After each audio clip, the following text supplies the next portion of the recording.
विचार बुद्धि बिउजिँदाका नाताबाट मोड निदाएर जसलाई छोड्छौ बिउजिँदैमा छोड। अत्यन्तै महत्त्वपूर्ण सूत्र। विचार बुद्धि यसरी हामीलाई खेलाइरहेको छ। इच्छाहरू छन्, इच्छा पूर्ति गर्न विचार चलिरहेका छन्, मन चलिरहेको छ, बुद्धि चलिरहेको छ, सारा चित्तमा सब गडबडी छ। यसलाई आराम कतिखेर दिने होला? अब यसलाई आराम दिने तरिका हामीले नजाने पनि प्रकृतिले जानेको छ। प्राकृतिक रूपमा यसलाई हामीले विश्राम दिएका छौँ, त्यसै कारण त हामी जीवित छौँ। होइन भने त हाम्रो कामना वासनाले हामीलाई बाँच्न दिँदैन थियो होला। यसलाई नछोडिकन कहिल्यै शान्ति आउँदैन। जबसम्म हामी आफ्नो हो भनेर जसलाई बनाएका छौँ अथवा आफ्नो मन यसलाई हामी छोड्दैनौँ, तबसम्म शान्तिको अनुभव कहिल्यै हुँदैन, विश्रामको अनुभव हुँदैन। यसलाई प्राकृतिक रूपमा हामी छोड्छौँ। जस्तो हामी सुत्छौँ, बेलुका निदाउँछौँ, निदाएको बेलामा सब कुरा छोडिदिन्छौँ। केही पनि हाम्रो साथमा हुँदैन जो बिउजिँदा थियो। मेरो नाम के हो त्यो पनि निदाएको बेलामा थाहा हुँदैन। सपना देखे पनि आफ्नो नामको अत्तो पत्तो छैन। आफू छु थाहा छ, तर नाम के हो, गाउँ के हो, घर कहाँ हो, के थाहा? सब छुट्छ। जब हामी निदाउँछौँ त्यो बेलामा सारा कुराहरू छुट्यो। म धनी हुँ या गरिब हुँ दुइटै थाहा हुँदैन। न गरिबले म गरिब भन्ठान्छ, न धनीले धनी भन्ठान्छ। धनी र गरिबी दुइटै कुराबाट व्यक्ति मुक्त हुन्छ जब निदाउँछ। म विद्वान हुँ या मूर्ख हुँ, अविद्वान हुँ, दुइटैबाट मुक्त। सारा विद्वता पनि हरायो, सारा ज्ञान हरायो, अज्ञान पनि हरायो। जहाँ ज्ञान हुँदैन वहाँ अज्ञानको पनि अस्तित्व हुँदैन। आज जति मानिसहरू ज्ञानी छन् अज्ञानीहरू भएका कारणले, होइन भने ज्ञानको पनि केही महत्त्व हुँदैन थियो होला। यहाँ दुइटै कुरा हुँदैन, कुनै प्रकारको अहम हुँदैन। सत्य बुझौँला। हामी अहिले यो जात, यो धर्म, यो लिङ्ग कति विभाजन गरेका छौँ है हामीले। यो महिला, यो पुरुष एक अर्कालाई हेप्ने, त कमजोर म सबल भन्ने, त यो जातको, यो धर्मको, ओहो यो देशको, यो सम्प्रदायको कति कति विभाजन। यी सारा विभाजन निदाएको बेलामा स्वाहा। लौ त निदाएको बेलामा मलाई थाहा हुन्छ म कुन धर्मको हुँ। निदाएको बेला मलाई थाहा हुन्छ कुन जातको हुँ। मलाई थाहा हुन्छ निदाएको बेलामा कुन देशको हुँ। निदाएको बेलामा मेरो घर महल मलाई थाहा हुन्छ, न झोपडी न महल, केही पनि थाहा हुँदैन। निदाए सब कुरा सम भयो, प्राकृतिक भयो व्यक्ति। यही त हो अध्यात्म। अध्यात्मको खोजी यही हो। त्यसकारण अध्यात्मले कहिले विभाजन गर्दैन। जो जीवन विज्ञान, आफ्नो विज्ञानमा प्रवेश गर्यो, आफूलाई जान्न सुरु गर्यो, उसले कहिल्यै कसैलाई अपमान गर्न सक्दैन, होच्याउन सक्दैन, न कसैलाई उठाउँछ न खसाउँछ। किनभने ऊ निन्द्रामा प्रवेश गर्छ। निन्द्रा कस्तो? जागृतिको निन्द्रा। खोजेको हामीले यही हो। जुन बेलामा हामी निदाउँछौँ त्यो निदाएको बेलामा होस रहोस्। अहिले चाहिँ हामी निदाउँछौँ बेहोसीमा। बेहोसीमा पनि सब कुरा छोड्दा कस्तो आनन्द आउँदो रहेछ। हेर्नुहोस् त, राति सुत्यो, निदायो, निदाउँदा सब कुरा छोड्यो, सारा अहङ्कार तिरोहित भए केही बाँकी रहेन। न धनी न गरिब, न राम्रो नराम्रो, न इज्जत न बेइज्जत। के थाहा र निदाएपछि इज्जत के हो बेइज्जत के हो के थाहा। सब कुरा छोडिदियो। बिहान उठ्दा कस्तो फ्रेस अनुभव हुन्छ, आनन्द आउँछ कि ताजा भएको अनुभव हुन्छ। तर राति निन्द्रा परेन भने, निदाउन सकिएन भने कति कठिन हुन्छ बिहान। किनभने उसले निन्द्रा परेन, यसको अर्थ उसले छोड्न सकेन, समातेर बस्यो कामना वासनाहरूलाई, छोड्न सकेन। त्यसकारण समस्याग्रस्त हुन्छ व्यक्ति। र राम्रो निन्द्रा परेन, उसले छोड्न, निन्द्राको अर्थ छोड्नु, आफ्नो मनलाई अथवा आफ्ना इच्छा आकाङ्क्षाहरूलाई पुरै छोडिदिनु, विश्राममा जानु। के दिनभरि काम गर्दा गरेकै छ नि इच्छाहरू, राति सुत्ने बेला के लिएर हिँड्नु, छोडिदिने नि। जसले छोड्यो उसले मात्रै ताजा अनुभव गर्छ। जसले छोड्न सकेन ऊ त फेरि बिहान पनि बोझिल उही स्थिति रहन्छ उसको। तर हेर्नु होस रहँदैन। कति शान्ति हुन्थ्यो होला है। सारा न धर्म रह्यो, न जात रह्यो, न सम्प्रदाय रह्यो, लिङ्ग रह्यो, न यो देश रह्यो, न ऊ देश रह्यो। सम्पूर्ण कुरा एउटै भयो। यस्तो अवस्था, मनको यो अवस्था हुँदा कस्तो अपूर्व शान्ति हुन्थ्यो होला, कस्तो गहिरो शान्ति र आनन्दको अनुभव हुन्थ्यो होला। तर के गर्नु, त्यो आनन्दको त्यो शान्तिको अनुभव गर्नको लागि म जागृत हुनु पर्यो नि, बेउझै हुनु पर्यो नि। बेहोस भएको बेलामा, अचेत भएको बेलामा जतिसुकै गहिरो शान्ति भए पनि के गर्नु, मेरो अनुभवमा त आएन, मैले जान्न सकिनँ। यही हो खोजी। ध्यान भनेको के हो? यो जसरी हामी निदाएको बेलामा सब कुरा छोडेर गहिरो निन्द्रामा सब कुरा छोडिदिन्छौँ, यसै गरी बिउझैमा छोड्न सकौँ। जानिकन सब कुरा छोडिदिउँ, जसरी निन्द्रामा छोड्यौँ त्यसै गरी छोड्यौँ भने त्यो गहिरो शान्ति कस्तो होला, जागृत अवस्थामा अनुभव गरौँ। यही हो ध्यानको उद्देश्य। ध्यानले लैजान खोजेको यही नै हो। यो विज्ञानलाई बुझौँ। विचार बुद्धि बिउझिँदाका नाताबाट मोडा। बिउझिँदाखेरि जसलाई नाता लगाएको छु मैले, यो तेरो, यो मेरो, म यो जात, यो धर्म, यो लिङ्ग, यो म धनी, यो गरिब, म मूर्ख, यो विद्वान, के मेरो इज्जतदार, म त इज्जत, मैले त नाम कमाएँ, म त नामवाला दामवाला। ओहो, यी सब नाता जोडेका छौँ कि हामीले, विविध नाता। यो नाता निदाएपछि सबै स्वाहा, एउटा नाम हो, निशान रहँदैन हो। यो निदाएपछि जे तिमी छोड्छौ, अहिले बिउजिँदा जुन नाता लगाएर बसेका छौ, यो बिउजिँदैखेरि विचार बुद्धि बिउजिँदाका नाता हुन्। मेरो विचार, मेरो बुद्धि, मेरो विवेक, यी सबै कुरा बिउजिँदाका नाता हुन् नि। मेरा इच्छाहरू, मेरो कामना, मेरा वासना, यी सब बिउजिँदाका हुन्। यिनीहरूबाट आफ्नो चेतनालाई मोडा। र कहाँ लैजाऊ चेतनालाई? निदाएर जसलाई छाड्छौ बिउजिँदैमा छोड। अब जसलाई निदाएपछि त भाइ छोड्नै छ, सब कुरा त्याग्नै छ। निदाउँदाखेरि त सब कुरा त्याग्छौँ, छोड्छौँ। मरेपछि मृत्यु पछाडि केही बच्ला र? नामो निशान बच्दैन। जुन कुरा नामो निशान बच्दैन त्यसलाई समाउनु बुद्धिमानी हो र? यसको अर्थ नसमाउनुको अर्थ फेरि अर्को सोच्नु होला है। हामी त उल्टो पाल्टी सोच्छौँ। हामी के सोच्छौँ भने मसँग त्यसो भए भयभरको सम्पत्ति जे छ, कर्म जे गरेर सब कुरा, इज्जत मान प्रतिष्ठा सबै लगेर कसैलाई चढाउँ अथवा त्यागेर हिँडौँ। यो त्याग होइन। हामी राति सुत्छौँ, त्याग्छौँ र? फेरि भोलि बिहान जस्ता तस्तै हुन्छ खेरि। राति निदाउन्जेलसम्म सब कुरा छोडिदेऊ, के पनि रहँदैन हामीसँग। तर फेरि बिउजिन्छौँ, जस्ता तस्तै हुन्छ। त्यस्तै हो ध्यानको अवस्थामा सब छोड। अघि पछि नछोडे पनि ध्यानको अवस्थामा छोड।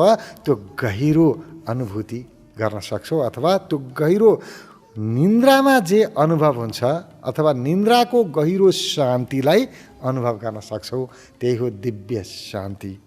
मूल शान्ति भगवान बुद्धले लैजान खोजेको यही नै हो, त्यो गहिरो शान्तिमा। त्यसको लागि के गर्नुपर्छ? निदाएर जसलाई छोड्छौ बिउजिँदैमा छोड। निदाएर छोड्नै छ भाइ, बिउजिँदैमा छोड्दै फरक पर्छ। धेरै बेरको लागि होइन, 1 घन्टाको ध्यान गर्छौ भने 1 घन्टा छोड। म के हुँ भन्ने नै छोडिदेऊ, सारा कामना छोडिदेऊ। निदाएको बेलामा के मलाई ध्यान लागोस् भनेर भन्छौँ कि ध्यानी भने के हो, ज्ञानी भने के हो, सब कुरा छुट्यो। यसै गरी बिउजिँदैमा छोड। यति शान्तिमा जाऊ, आफ्नो शरीर जहाँ छ जस्ताको तस्तै छोडिदेऊ, आफ्नो मन जहाँ छ जस्ताको तस्तै छोडिदेऊ। जसरी हामी निन्द्रामा शरीर मिलाउँदैनौँ, मन पनि मिलाउँदैनौँ, सुत्या हो, अब कता फर्क्यो शरीर थाहा पनि हुँदैन, उल्टे कोल्टे पनि कतिखेर हुन्छ त्यो याद पनि हुँदैन, आफूले केही गरिँदैन, त्यहाँ आफै हुन्छ। त्यसै गरी आफ्नो शरीरलाई स्थिर राख सुरुमा प्रयास, त्यसपछि शरीर जस्तो छ उही हालमा छोडिदेऊ। मन जस्तो छ त्यस्तै छोडिदेऊ, सर्व स्वीकार। जे छ त्यसलाई स्वीकार गर। अघि पछि नसके पनि ध्यानको बेलामा त स्वीकार गर। तर के गर्नु, हामी ध्यानको बेलामा स्वीकार गर्छौँ र त्यही बेलामा अस्वीकृति, बाहिर अलिकति आवाजहरू आयो, कुनै व्यक्तिहरू मानिसहरू बोले, गाडीको आवाज आयो या जनावरहरू कराए, कस्तो दिक्क लाग्दा तेरिका यिनीहरू नकराए पनि त म ध्यानमा जान्थेँ नि, कस्तो ध्यानै गर्ने बेलामा कराउनु पर्ने, कति डिस्टर्ब गरे होला। ए भाइ, निन्द्रामा हामी त्यसो भन्छौँ। निदाइसकेपछि कसले डिस्टर्ब गर्यो, कसले के गर्यो के थाहा हो। त्यसै गरी ध्यानमा निन्द्रालाई खिचेर लिएर आऊ। ध्यान र निन्द्राको फरक के हो? होसको निन्द्रालाई ध्यान भनिन्छ। ध्यान भने के हो? होसमा निधाउनु। ध्यान भने के यति हो, अरू केही हुँदै होइन। होसको निन्द्रालाई ध्यान भनिन्छ, बेहोसको ध्यानलाई निन्द्रा भनिन्छ। निन्द्रा भनेको बेहोसीको ध्यान हो र ध्यान भनेको होसको निन्द्रा हो। म पुरा निदाऊँ तर जागृत रहूँ, थाहा पाऊँ, निदाएको थाहा पाऊँ। सब कुरा छोड्दाखेरिको शान्ति त्यसलाई अनुभव गराउँ। यो उद्देश्य हो। ध्यानको उद्देश्य यति मात्रै हो, अरू कुरा नसोचौँ। आत्मा कहाँ छ, परमात्मा कहाँ छ, पाइन्छ कि पाइँदैन, ध्यान गरेपछि आत्मा परमात्मा भेटिन्छ कि भेटिँदैन, स्वर्ग गइन्छ कि गइँदैन, यो अभिलाषा, यो आशा, यसले त झन् मन बढाउँछ, झन् इच्छा बढाउँछ, झन् कामना बढाउँछ। म ध्यानी हुँ भन्नु पनि त अहङ्कार हो नि, मलाई ध्यान लाग्यो भन्नु पनि अहङ्कार। निन्द्रामा थाहा हुन्छ कि अब मलाई निन्द्रा लाग्यो पनि थाहा छैन, के भयो, सब छुट्यो। स्वाभाविक रूपमा स्वतः छुट्नुपर्छ। त्यसको लागि केही तरिकाहरू हुन्छन्, केही विधिहरू हुन्छन्, जसले चाहिँ आफूलाई स्थिर छोडिदियोस्। अरू विधि केही नआए पनि सुरुमा श्वासमा ध्यान दिने, शरीरमा ध्यान दिने, अनि तेस्रो तहमा मनमा ध्यान दिने, चौथो तहमा भावनामा ध्यान दिने, यानि कि प्रेजेन्ट वर्तमान क्षणमा ध्यान, जे भइरहेको छ त्यसको याद। त्यसपछि चौथो तहमा चेतनामा, आफ्नो हुनुमा ध्यान दिने।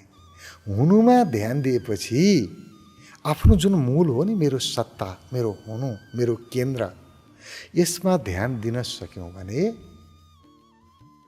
हामी निधाउँदैनौँ, मूर्छित हुँदैनौँ।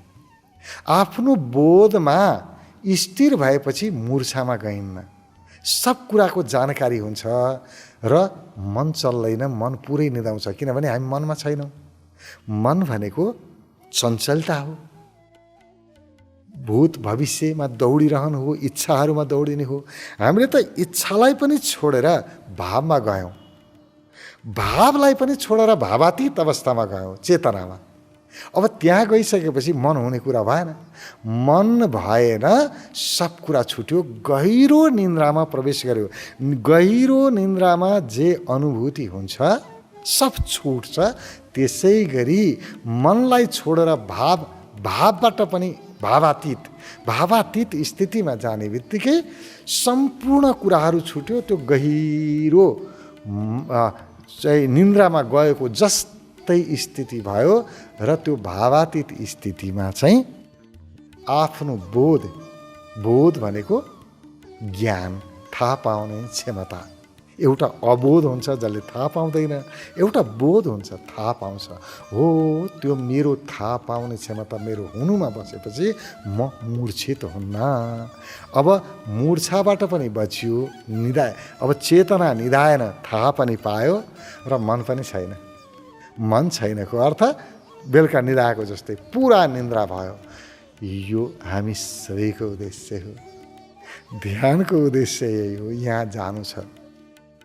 जति पनि विधिहरू छन्, जति पनि सूत्रहरू छन्, यी सूत्रहरूले लैजान खोजेकै त्यही गहिरो शान्तिमा हो। गहिरो शान्ति जहाँ सम्पूर्ण अहङ्कारहरू छुटुन्। जति पनि यो मेरो र यो तेरो भनेर यो विभाजन गरेको छ, यी सब विभाजन अहङ्कारले गर्छ। यो धर्म मेरो भन्नु अहङ्कार भन्दा बाहेक रत्ती पनि केही होइन। मेरो धर्म राम्रो र अर्कोको नराम्रो भन्नु, मेरो ज्ञान राम्रो अरूको नराम्रो भन्नु, मेरो आफ्नो ठाउँ राम्रो अरूको ठाउँ नराम्रो भन्नु, यी सब मनका खेल हुन्।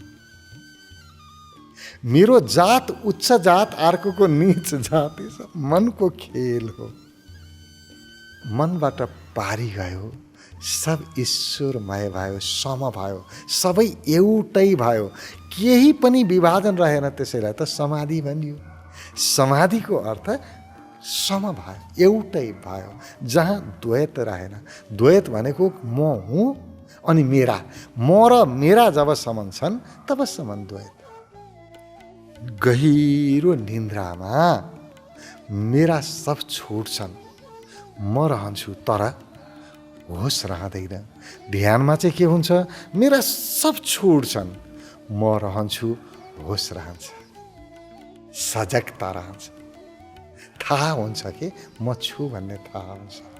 सब अनुभवमा आइरहेको छ, तर मन छैन, इच्छा छैन, कामना छैन, वासना छैन, अहङ्कार छैन, रत्ती पनि छैन। यही हो अध्यात्म। त्यसकारण आध्यात्मिक व्यक्ति कहिल्यै पनि अहङ्कारी हुँदैन। यदि कहीँ अहङ्कार छ भने बुझे हुन्छ यो आध्यात्मिक होइन। त एउटा अहङ्कार बोकेर हिँडेछन्। हो, अहङ्कार दुई प्रकारको हुन्छ। एउटा सकारात्मक अहङ्कार जसले प्रगति गराउँछ, सुखतिर लिएर जान्छ। अर्को नकारात्मक अहङ्कार जसले दुर्गति गराउँछ, दुःखतिर लैजान्छ। इच्छाहरू पनि छन् नि। एउटा शुभ इच्छा, राम्रा इच्छा जसले प्रगति गराउँछ, सुखतिर लैजान्छ। अर्को नराम्रो नकारात्मक इच्छा जसले दुर्गति गराउँछ, नराम्रोतिर लैजान्छ, दुःखतिर लैजान्छ। यसरी हरेक कुरा दुई भागमा छन्। राम्रा पनि छन्, नराम्रा पनि छन्। नराम्रोलाई छोडेर राम्रोलाई समाउनु शुभ छ, गरे हुन्छ। त्यसकारण हरेक धर्महरूले, सम्प्रदायहरूले राम्रा कुरा सिकाएका हुन्छन्। नराम्रोलाई छोडेर बाबु राम्रो गर, झुटो नबोला, चोरी नगर, कसैलाई दुःख नदेऊ, पर पीडा यो पाप हो त्यो नगर। यति राम्रा राम्रा कुरा सिकाएको छन् नि, हगि तिमी आफू आचरणमा रहौ, नियममा रहौ, अनुशासित बन। सबै मनको कुराहरू हुन्, सकारात्मक हो, राम्रो छ। तर ध्यान चाहिँ होइन। ध्यानको अर्थ चाहिँ शुद्धतम ध्यान। अथवा यसलाई बुझ्ने के हो भने जुन ध्यानमा जे निन्द्रामा अनुभव हुन्छ त्यहाँ होसमा जाऊ। निन्द्रामा होसमा प्रवेश गर्नु, निन्द्राभित्र सजगतापूर्वक प्रवेश गर्नु नै ध्यान हो। जहाँ सम भयो, समाधिस्थ भयो व्यक्ति, गहिराईमा प्रवेश गर्नु। अब निन्द्राका पनि केही खण्डहरू छन्। त्यसलाई सुरुमा हामी बिउजेको छौँ, त्यसपछि निदाउँछौँ, अनि फेरि सपना देख्छौँ। सपना भनेको चाहिँ हाम्रो जागृत अवस्थाका केही कुराहरू हुन्छ जहाँ हाम्रो अहङ्कार त त्यहाँ रहँदैन। किनभने हाम्रो नियन्त्रण रहँदैन त्यहाँ। तर त्यो दृश्यहरू, बिम्बहरू चलिरहन्छन्, मनको यो अवचेतन मनमा सङ्ग्रहित भएका कुराहरू देखिन्छन्। हामी त्यो गहिरो डिप स्लिप, गहिरो निन्द्रामा प्रवेश गरेका हुँदैनौँ। सपना चाहिँ अलिकति सतही हो, यो अवचेतन मन हो। त्योभन्दा गहिरो निन्द्रा चाहिँ अचेतनमा हामी प्रवेश गर्छौँ, जहाँ गएपछि केही पनि थाहा हुँदैन। त्यसलाई सुषुप्ति अवस्था भन्छ योगले। त्यो सुषुप्तिमा गएपछि सपनाभन्दा पारी छोडेर गयो। त्यो सुषुप्तिमा जागृति, जागरण आउनु चाहिँ समाधि हो। सुषुप्ति अलग, समाधि अलग होइन। सुषुप्ति अवस्था, तुरीय अवस्था, समाधि अवस्था भनेर विभिन्न वर्णन गरिएको छ। यो चाहिँ त्यो डिप स्लिप अथवा गहिरो निन्द्रामा होसमा प्रवेश गर्यो। त्यो होसको मात्रालाई लिएर यो कुरा भनियो। जसरी अलि मात्रै होस छ, थोरै होस छ, यसलाई चाहिँ तुरीय अवस्था, जहाँ मन्द होस छ। आखिरी गएको त त्यहीँ हो, त्यो सुषुप्तिमै हो। सुषुप्तिमा थोरै होस छ, जहाँ समाधिस्थ हुन्छ व्यक्ति, त्यहाँ चाहिँ सुषुप्ति मात्रै छ र पूर्ण जागृत छ।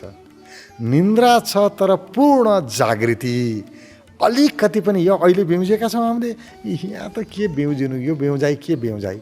यहाँ त हामी त बेहोसीमै हुन्छौँ। कता यहाँ बिउजेर म यहाँ भएर के गरौँ, मेरो मनले सपना देखिरहेछ, कहिले कहाँ पुगेछ, कहिले कहाँ उड्याछ, यहाँ बन त्यहाँ बन, कल्पना सम्झना के सपनाभित्र चलिरहेका हुन्छन्। के जागृति हो?